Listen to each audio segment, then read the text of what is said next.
మన వ్యసనములను వహించెను. అయినను మొత్తబడిన వానిగాను, దేవుని వలన బాధింపబడిన వానిగాను, శ్రమనొందిన వానిగాను మనం అతనిని ఎంచితిమి.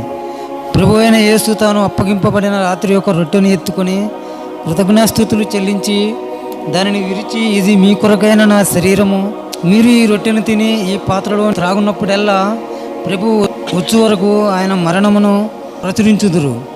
కాబట్టి ఎవరు అయోగ్యముగా ప్రభు యొక్క రొట్టెను తినునో లేక ఆయన పాత్ర లేనిది త్రాగునో వాడు ప్రభు యొక్క శరీరమును గూర్చియు రక్తమును గూర్చియు అపరాధి యగును. కాబట్టి ప్రతి మనుషుడు తన్ను తాను పరీక్షించుకొనవలెను.